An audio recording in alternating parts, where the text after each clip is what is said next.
In the high-stakes world of Canadian business, fame is usually measured in headlines. You have the tech founders preaching about the future of artificial intelligence, the Calgary oil barons carving up billion-dollar pipelines, and the grocery dynasties whose names get dragged onto the evening news every single time a bag of milk creeps up another dollar. And then there is a company so familiar that most Canadians have stopped seeing it at all. It's in every town. Its play money is sitting in your glove compartment right now. You've walked its aisles 100 times hunting for a furnace filter or a snow shovel. But here's the strange part. You know the store better than almost any store on earth, and you have almost no idea about the story behind it. You've never heard about the two brothers who built it on $1,800 and a hunch about the automobile. You've never heard about the woman everyone counted out who went to war with her own family to keep it from being carved up and sold for parts. And you've never heard how this one stubbornly Canadian company stood on its own soil and watched the largest retailers on earth march north to destroy it, and buried every single one of them. This is the story of Canadian Tire. And if you think it's just the place you go for windshield wiper fluid and a cheap barbecue, you are looking at the whole thing through the wrong lens.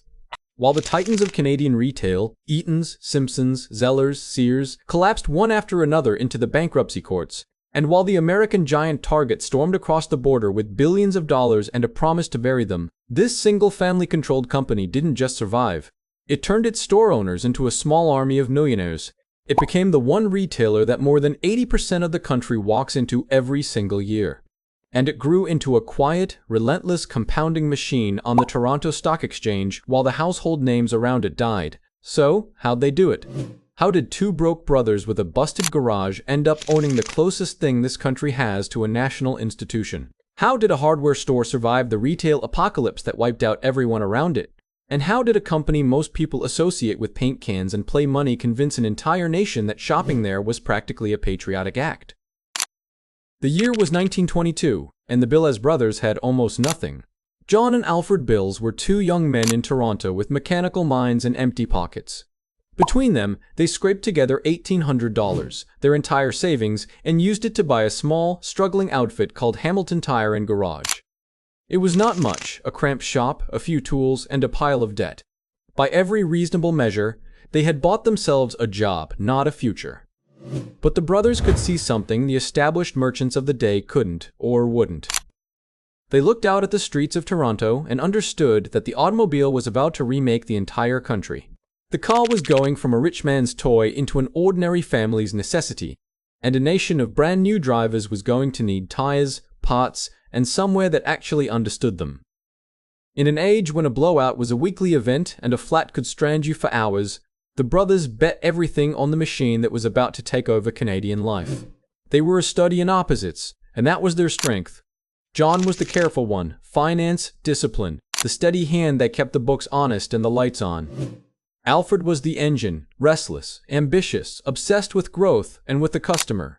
One brother kept the company alive, the other kept it moving. In 1927, they incorporated under a name far grander than the business deserved, Canadian Tire Corporation. They printed a mail-order catalog and started shipping parts to drivers in towns the big city stores had never bothered to serve. The bet on the car was right. But it was the next idea that turned a tire shop into an empire. By the 1930s, every ambitious retailer in North America believed the same thing. To grow, you borrowed heavily, you opened stores, and you ruled every one of them with an iron fist from head office. Centralization was gospel. The chain that owned and controlled the most locations won.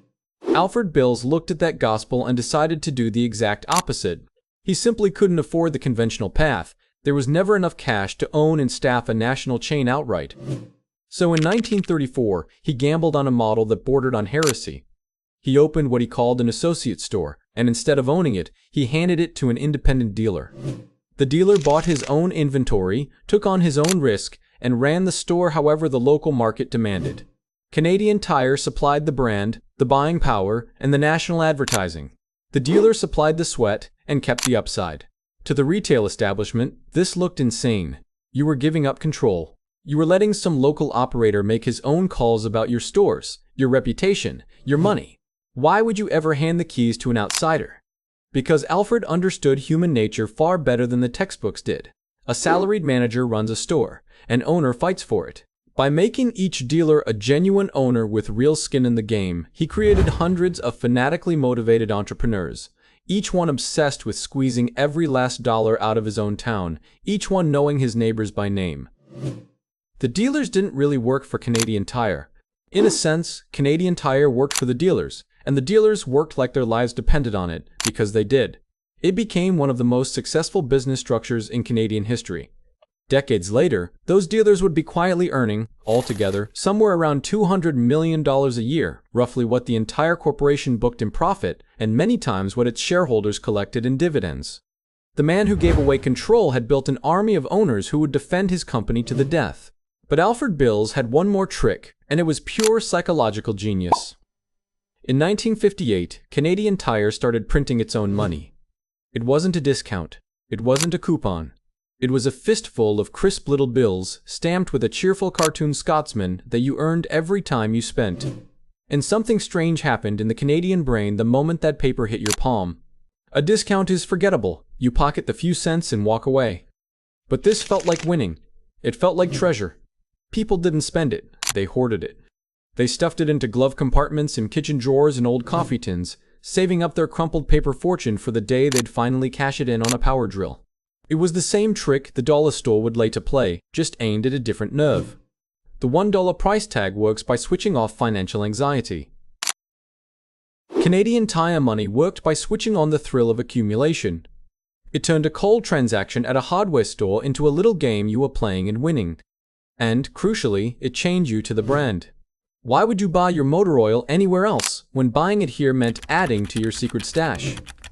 It was loyalty disguised as a toy, and it bound a nation of drivers to a single red triangle for the better part of a century. Armed with the dealer army and the loyalty trap, Canadian Tire spread outward like spilled oil. Out from Toronto, across Ontario, into Quebec and the Maritimes, and eventually west to Winnipeg and beyond. In 1944, with 110 stores, the brothers took the company public on the Toronto Stock Exchange, but they did it carefully, keeping the real levers of control firmly in family hands, a decision that would matter enormously later. By 1980, Canadian Tire was the single most successful Canadian-owned franchise operation in the history of the country. It had become something no retailer here had ever been, a genuine national institution. It issued its own currency. It earned its own commemorative postage stamp. Its founders were voted into halls of fame and handed the Order of Canada. It was, by any measure, woven into the fabric of the nation. And then, like every empire that has conquered its own backyard, it looked south and it got greedy. Here is the part of the story Canadian Tire would rather you forget. Flush with success and convinced its magic would travel, the company decided to invade the United States. If the dealer model and the loyalty trick worked in Ontario, surely they'd work in Texas. So Canadian Tire bought an American chain called White Stores and tried to plant its flag in the enormous market to the south. It was a disaster. The American venture flopped, bled cash, and was eventually dismantled. Undeterred, the company tried again years later with a different concept, an auto parts chain called Auto Source, and that one failed too and was quietly shut down. The lesson was humiliating, but important. The thing that made Canadian Tire unstoppable wasn't a clever business model that could be copied anywhere. It was something deeply, specifically Canadian, a feel for this country's brutal winters, its do-it-yourself culture, its scattered towns, the particular bond between a driver and a long, cold road. Stripped of that context, the magic evaporated. Canadian Tire wasn't a retailer that happened to be in Canada. Canadian Tire was Canada in retail form. And that, it turned out, could not be exported. The company retreated home, wounded but wiser, and turned its attention to defending the one country where it could never be beaten. It would need that focus, because the real fight wasn't coming in America. It was coming to its own front door, twice. Once from inside the family, and once from the largest retailer on earth. The first war was a civil war. For decades, control of Canadian Tire had been protected by an arrangement the original brothers had built. A block of voting stock parked safely with charities and institutions, insulating the company from outside raiders. But by the 1990s, that arrangement was coming apart at the seams. The charities wanted to sell. The family was fracturing. And back in 1987, the company's own dealers had tried to seize the whole thing by buying it outright, a deal so lopsided that securities regulators stepped in and killed it for being abusive to ordinary shareholders. Then, in 1995, Alfred Bills died, and the fuse was lit. His shares split among his 3 children, and the children went to war. 2 of them wanted to cash out, to sell the family birthright to the highest bidder and walk away rich. One of them refused. Her name was Martha Bills, and almost nobody had taken her seriously. She was the daughter who'd been pushed aside while her brothers were groomed for the throne, the one written off as difficult, the one no one expected to fight. They were wrong about her. While her brothers wanted to sell, Martha decided she would rather risk everything to keep the company her father built, Canadian, independent, and whole. What followed was years of lawsuits and open family warfare. And when the dust finally settled in 1997, the woman everyone had underestimated had won. A court settlement handed her the opening, and she moved fast and ruthlessly, buying out her own brothers, and then spending well over $1 billion to buy back the voting shares held by the charities and institutions. When it was done, Martha Bills personally commanded roughly 61% of the vote, and with it, one of the country's largest companies. She had walked through a decade of legal fire for a single reason, so that Canadian Tire could never be sold off and broken apart by outsiders. She kept it Canadian at the exact moment that keeping it Canadian was the hard, expensive, lonely choice. With control locked down and the family question finally settled, Canadian Tire stopped playing defense and went on the hunt. And this is where it found its own version of the move that would make it unstoppable. For decades, Canadian Tire had been boxed in by its own name. It was the car and hardware store, tires, tools, and a wall of fasteners. But under family control and a new generation of professional management, the company realized its real asset wasn't tires at all. It was its grip on the Canadian shopper and the prime real estate it held at the center of nearly every town. So it began to expand far beyond the garage. It swallowed Mark's work warehouse, and suddenly it was clothing the country's tradespeople. It bought the Forzani Group, the empire behind Sport-Chek, and suddenly it owned Canadian sporting goods. It acquired the Norwegian outerwear maker Helly Hansen and went global with premium gear. It built out a financial arm, its own bank, its own credit card, turning all those millions of purchases into a river of data and interest income. And it modernized the old paper money into a digital loyalty engine that quietly tracked what the entire country was buying, season by season. Just as breaking the $1 ceiling opened a whole new universe for the dollar store, breaking out of the hardware aisle opened a whole new universe for Canadian Tire. It was no longer a store. It was a portfolio of the things Canadians need to survive their own country, with a financial machine wrapped around the outside. This was the weapon it would need, because the giant was finally at the gates. In 2011, the most feared retailer in North America announced it was coming for Canada. Target, the slick, beloved American discount juggernaut, bought up a pile of Canadian locations and declared its intention to conquer the market. The business press braced for a massacre. When the news broke, Canadian Tire's own stock slumped in fear, as investors assumed the Americans would do to it what Walmart had done to so many others. Canadian Tire's response was not to outspend Target. It was to out-Canadian it. The company leaned hard into the one thing Target could never buy. It rebranded itself, without apology, as Canada's store. It flooded its advertising with hockey, with winter, with nostalgia, with the deep familiarity of a company that had been in your town since before you were born. It reminded the country, gently and relentlessly, exactly whose side it was on. And then it simply watched the giant destroy itself. Target's Canadian invasion turned into one of the most catastrophic retail failures in modern history. Empty shelves, broken supply chains, baffled and abandoned customers. By 2015, barely 2 years after opening its doors, Target Canada collapsed into bankruptcy, hemorrhaging well over $2 billion on its way out. It packed up and fled back across the border in disgrace. Canadian Tire didn't just survive, it feasted. It scooped up a dozen of the prime store locations the Americans had abandoned. And during the very years that the mighty Target was supposed to crush it, Canadian Tire's stock price very nearly tripled. The American shark had swum north to feed, and the quiet Canadian company had swallowed it whole. So what is the real machine humming underneath all of it? It's the same psychology the dollar store built around its treasure hunt, just rebuilt around the seasons and the climate of an entire country. A Canadian Tire is engineered to be a place you can't fully plan for. You walk in for a single furnace filter, and you pass the snowblowers, and the camping gear, and the wall of Christmas lights, and the automotive bays, and the kitchen gadgets, and the fishing tackle, And somewhere in that sprawling, slightly chaotic everything store you stumble onto three things you didn't know you needed. It is a hardware store, a sporting goods store, a garden center, a toy store, and a garage all crammed under one roof, and the sheer unpredictable abundance of it is the entire point. And then there's the deeper hook, the one that has nothing to do with browsing. Canadian Tire owns the moments when you have no choice. The snow falls early and you need a shovel tonight. The barbecue dies the afternoon of the party. The car won't start in a frozen parking lot. The pipe bursts on a Sunday.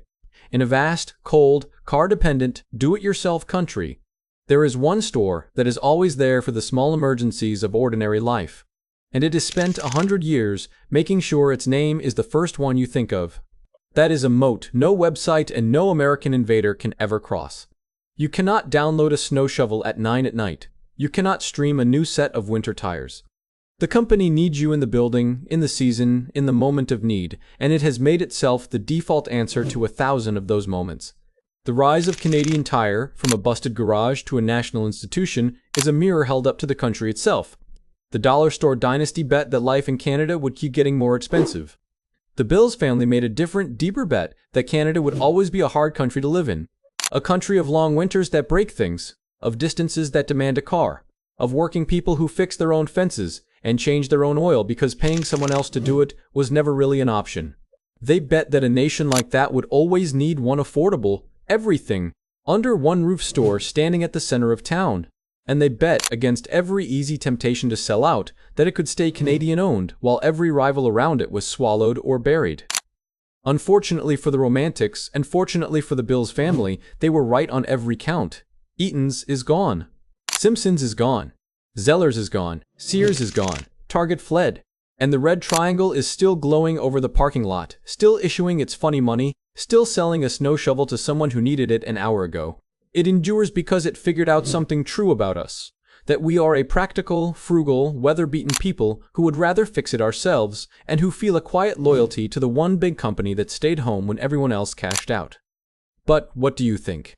Is Canadian Tire the hero of Canadian retail, the last great Canadian-owned giant standing, the company that kept the Americans out? Or is its dominance a symptom of something else, a near monopoly on Canadian necessity, in a country with fewer and fewer places left to shop? Do you still have a crumpled stack of Canadian Tire money in your glove box? Or did you let the app quietly replace the ritual? Let us know your thoughts in the comments below. Thanks for watching, and we'll see you in the next deep dive.